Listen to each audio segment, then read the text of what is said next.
बिस्मिल्लाहिर्रहमानिर्रहीम। अस्सलामुअलैकुम नाजरीन, जहान न्यूज़ के साथ मैं हूँ ग़ुलाम अब्बास। और आज बहुत बड़ी बात है कि मौजूद हूँ मैं एक ऐसी जगह पे और एक ऐसी हस्ती की बेटी के पास जो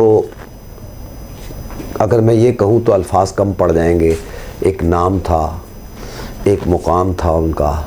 मैं नन ऑफ दी अदर में बात कर रहा हूँ जनाब हमारे मरहूम भाई भी थे, बहुत अच्छे दोस्त भी थे और जितना मिलनसार वो थे उनकी बातों के साथ आज मैं जब उनकी बेटी के पास बैठा हूँ जो ख़ुद एक साइकाट्रिस्ट हैं और गोल्ड मेडलिस्ट हैं, और बड़े ऑनर की बात है कि मैं आज उनके साथ गुफ्तगू कर रहा हूँ अपने चैनल जहान न्यूज़ के तवस्सुत से। तो मैं नाम लूँगा उनका, डॉक्टर मलिक हुसैन मुबशर मरहूम साहब का। और इस जगह है ये मरकज़ इलाज नफ्सियात और ज़हनी अमराज जो कि 6th रोड पे वाक़या रावलपिंडी में है। और मेरे साथ जो इस वक्त गुफ्तगू करेंगी वो हैं उनकी बेटी डॉक्टर मरियम हाशिम मुबशर। वो हैं MBBS FPRC psychiatry gold medalist हैं, कंसल्टेंट साइकेट्रिस्ट हैं। अस्सलाम वालेकुम डॉक्टर साहिबा। वालेकुम अस्सलाम जी। कैसी हैं बेटा? अल्हम्दुलिल्लाह बिल्कुल ठीक है। अच्छा डॉक्टर साहिबा, ये कहना तो बहुत मैं समझता हूँ कि एक ऐसी चीज़ है जो मैं आपसे कहूँगा कि हर ज़बान पे आज तक दुनिया से जाने वाला शख्सियत डॉक्टर मुबशर नो डाउट एक अजीम डॉक्टर था उस दौर में कि जब पागलपन का इलाज तकरीबन नामुमकिन था। और आपके लिए ये बड़े ऑनर की बात है कि आप उन्हीं के मिशन को लेके आगे चल पड़ी हैं। तो अल्लाह पाक हम दुआ करेंगे कि आपको कामयाब करे इसमें और मरहूम के दोनों जहान अच्छे करे और आपको आपके बिज़नेस और आपका जो ये कारोबार है उसमें मज़ीद तरक्की दे। आप इसी तरह खिदमत करती रहें। आगाज़ करते हैं जी। अस्सलाम वालेकुम। वालेकुम अस्सलाम जी डॉक्टर साहिबा, कुछ बताइएगा डॉक्टर साहब के मुतालिक। पहले उनकी ज़िंदगी का थोड़ा सा हमें ब्रीफ कर दें, फिर विल गो विद। जी बिल्कुल।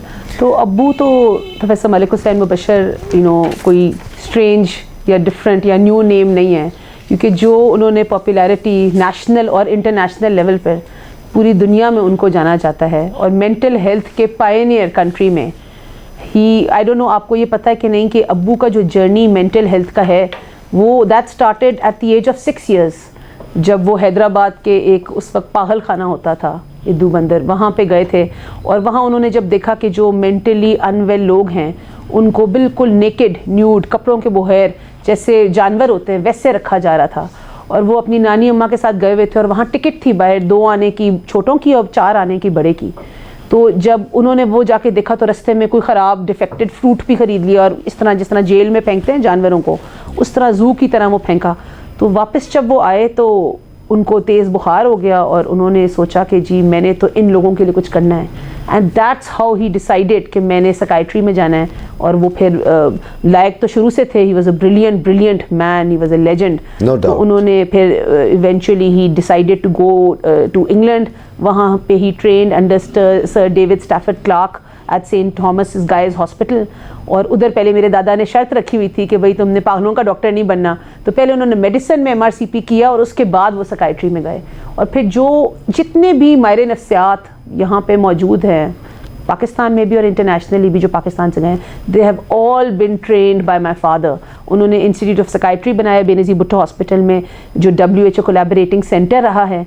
उन्होंने जितनी भी साइकाइट्रिस्ट यहाँ पे मौजूद हैं, साइकोलॉजिस्ट मौजूद हैं, तो आप सोचें उनके कुछ, हम तो 7 बायोलॉजिकल चिल्ड्रन हैं, उनके एकेडमिक चिल्ड्रन उससे कहीं ज़्यादा थे। वेल डॉक्टर साहिबा, my first question for you is as a psychiatrist, how would you treat a patient with depression? So सबसे पहले तो I would like to tell you that depression is one of the most common psychiatric and mental health illnesses। और हमारे मुल्क में भी और international में भी WHO जो इदारा सेहत है आलमी, उसमें ग्लोबल बर्डन ऑफ डिजीज़ में 17 से 20% जो है ना वो डिप्रेशन और नफ्सियाती बीमारियां जो है ना उनका बोझ है जो हेल्थ रिलेटेड है। सो डिप्रेशन उनमें सबसे कॉमन है। और अब आप सोचें कि हर WHO के मुताबिक हर 40 सेकंड के बाद एक बंदा सुसाइड कमिट करता है। और अगर एक कमरे में 10 लोग बैठे हैं, उसमें से 6 से 7 ऐसे होंगे जिनको डिप्रेशन किसी न किसी टाइम पे होनी है। तो आपका बड़ा अहम सवाल है, जब हम ट्रीटमेंट की बात करते हैं डिप्रेशन की, तो हम इस तरह नहीं कर सकते सिर्फ कि बस दवाई दे दी या उसको समझा दिया, तसल्ली दे दी या साइकोथेरेपी कर दी। हमेशा उसको डिवाइड करते हैं, biological treatment, psychological treatment, social treatment, based on the biopsychosocial model. So then there are some medicines that we give which are biological treatment principles, जिनमें antidepressants होते हैं, psychological treatment में psychotherapy, interpersonal therapy जो उनके problems हैं, और social treatment जो कि सबसे important है, जिस पे emphasize करना is absolutely necessary, that is rehabilitation of the patient, that you have to make sure that if they are not functional, उनकी occupation के हवाले से, उनकी jobs के हवाले से उनको वापस ज़िंदगी में लाना। तो ये एक ट्रीटमेंट मोर और लेस मोडालिटी होती है, छतरी ये है, उसके अंदर फिर पेशेंट स्पेसिफिक ट्रीटमेंट प्लान्स होते हैं। Well, my second question is how would you help a patient who is in distress? So distress, again, we have to understand it is not an illness. Distress means that you have some kind of discomfort from normality and it is a symptom of an illness. ये नहीं है कि distress एक बीमारी नहीं है, एक अलामत है। वो डिस्ट्रेस डिप्रेशन में भी हो सकती है, वो डिस्ट्रेस एंजाइटी में भी हो सकती है, वो डिस्ट्रेस किसी इस वक्त कोई सर्कमस्टेंशियल भी हो सकती है, कुछ हालात की वजह से भी हो सकती है। तो स्ट्रेस जो है ना, हर बंदे में सबसे पहले हमें, जब तक हम स्ट्रेस के बारे में नहीं जानेंगे, हम डिस्ट्रेस के बारे में बात नहीं कर सकते। स्ट्रेस का मतलब है कि स्ट्रेस फ़ायदेमंद भी हो सकता है, नुकसानदेह भी। मैं आपको छोटी सी एक मिसाल देती हूँ कि अगर किसी का इम्तिहान हो और उसको टेंशन ही ना हो या स्ट्रेस ही ना हो, तो फिर तो वो इम्तिहान की तैयारी नहीं करेगा। लेकिन जब उसको स्ट्रेस होगा, उसको हम पॉजिटिव स्ट्रेस कहते हैं। अगर वो स्ट्रेस इतना ज़्यादा बढ़ जाए कि आपकी फंक्शनैलिटी डिस्टर्ब हो जाए और आप काम ही नहीं कर सक रहे, या उस परेशानी की वजह से आप रोज़मर्रा की अपनी एक्टिविटीज़ नहीं कर सके, तब वो डिस्ट्रेस बन जाता है। Well, my third question is how would you approach the care of patient who have multiple mental health issues? Right. So when you talk about multiple mental health issues, so we have to take a whole multi-collaborative approach. Sure. It cannot be only the treating psychiatrist या सिर्फ एक mental health professional. उसमें हमारी team होती है, जिसमें हमारे doctors भी शामिल हैं, हमारे नफ्सियात साइकाइट्रिस्ट भी शामिल हैं, हमारी साइकोलॉजिस्ट भी शामिल होंगे, हमारा स्टाफ भी शामिल होगा, हमारी एडमिनिस्ट्रेशन भी होगी, क्योंकि हमने हर उस एस्पेक्ट को डील करना है। और सबसे इम्पॉर्टेंट, फैमिली भी शामिल होती है पेशेंट की, क्योंकि आपने उसकी सिर्फ मेंटल हेल्थ इलनेस को रिकवर नहीं करना, हमने उसको एज अ ह्यूमन बीइंग ज़िंदगी में वापस लेके आना है ताकि they can function well. Well, what would you do if you disagree with an other psychiatrist about patient's care? That's an excellent question, Ghulam Abbas साहब. So we have to keep in mind that every mental health professional, her psychiatrist, her psychologist patient को अपनी आंख से देखता है। You cannot expect कि two people will have the same opinion. Sure. But जहाँ पे आपको लगे हेल्थ के साथ रिस्क एसोसिएटेड है, कि अल्लाह न करे आपको लग रहा है एक पेशेंट हाई रिस्क है और दूसरे साइकाइट्रिस्ट को लग रहा है कि हाई रिस्क नहीं है, वहाँ पे तो ज़ाहिरी बात है आपको मैनूवर्स करने के पेशेंट अपने आप को या किसी को नुकसान ना पहुँचाए। But apart from that, colleagues के साथ एक इस तरह की रिलेशनशिप रखना बहुत ज़रूरी है जो हेल्दी हो, अदरवाइज पेशेंट भी उस कॉन्फ्लिक्ट में पड़ जाता है, route should I follow. So my suggestion is that, you know, if somebody, everybody has the right to take an opinion from another person, and if there are two conflicting opinions between psychiatrists, it is always important to involve a third person so the patient is not confused. And I think they can sit and resolve it. Multiple mental states and multiple analysis of the patient is something that can help them come up to one diagnosis or one treatment. Okay, my final question is, what would you do if a patient disagree with your diagnosis or refuse treatment? So this is a very very common scenario हम रोज़मर्रा की ज़िंदगी में रोज़ाना देखते हैं, OPD में भी, दाखिले वाले पेशेंट्स भी। अब अगेन लाइक आई सेड, सबसे पहले हमने जहन में रखना है the most important thing for mental health and psychiatric illness is health belief model. Health belief model का मतलब ये होता है कि उस पेशेंट और अटेंडेंट का क्या ख्याल है कि उसकी बीमारी किस वजह से है, उसको किस किस्म के इलाज की ज़रूरत है। और वो फिर ज़ाहिरी बात है, अगर मैं किसी को कहूँ कि जी आपको डिप्रेशन है या आपको स्किज़ोफ्रेनिया है, और वो कहे जी मुझे तो स्किज़ोफ्रेनिया है ही नहीं, जैसे जहनी बीमारियों में होता है, वो कभी भी दवाई नहीं लेगा। हो सकता है वो कहे कि नहीं जी मुझे सर्दी लग गई थी, या खातून को पोस्ट नेटल इलनेस हो और वो उसके घर वाले कहे नहीं जी इसको तो हवा में बाहर निकाल दिया था, चौथे दिन पे उसको हमने खिचड़ी खिला दी थी, उसके साथ ये बीमार हो गई है। तो हमने उनके हेल्थ बिलीफ मॉडल के साथ लड़ना नहीं है, उनको कन्विंस करना है। और अगर हमें पेशेंट लगे कि उसको तो जो फैमिली को हमने एजुकेट करना होता है उस एजुकेशन से हम कन्विंस करते हैं।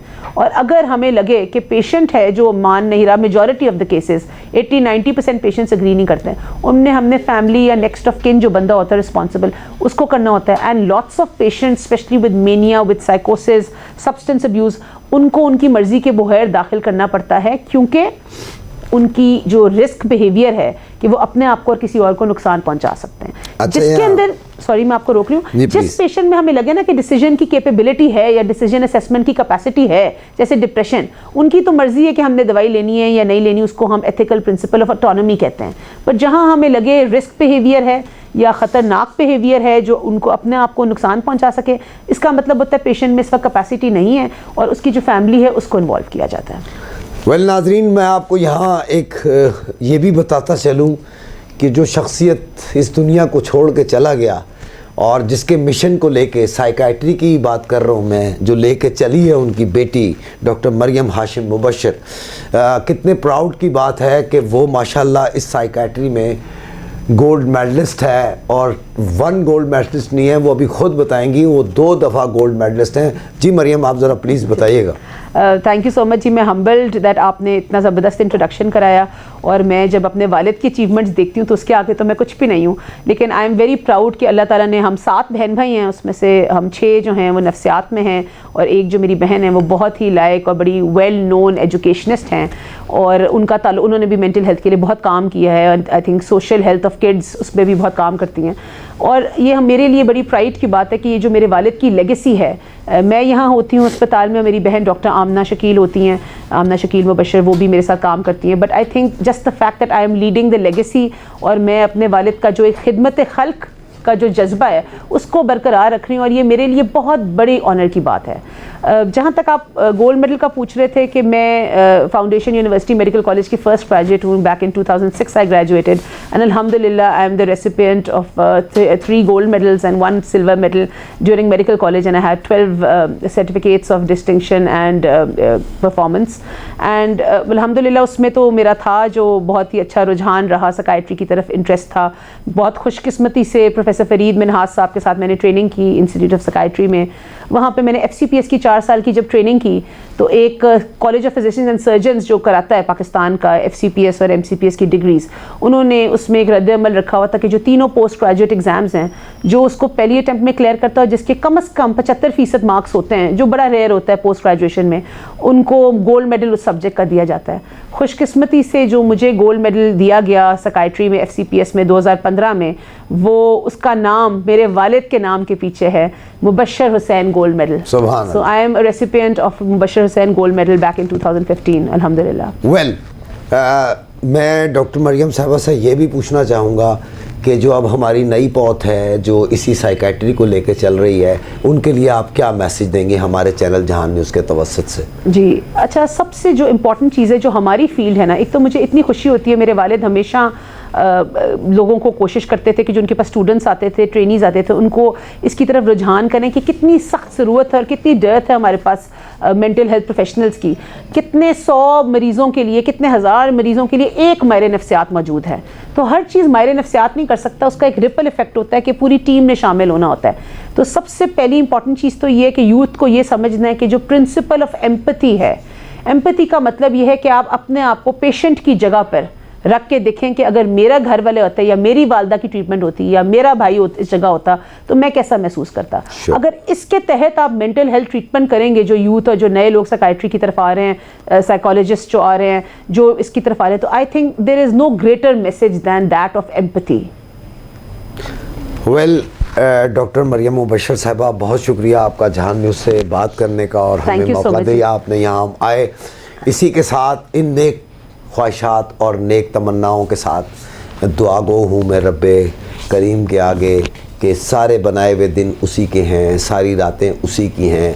अल्लाह ताला हमारे मरहूम दोस्त शफीक भाई जो दुनिया से चले गए, डॉक्टर मुबशर, उनकी बेटी को इसी तरह तरक्कियों की तरफ गामजन रखे। इजाज़त चाहूँगा कैमरामैन कमर अब्बास के साथ, मैं हूँ गुलाम अब्बास।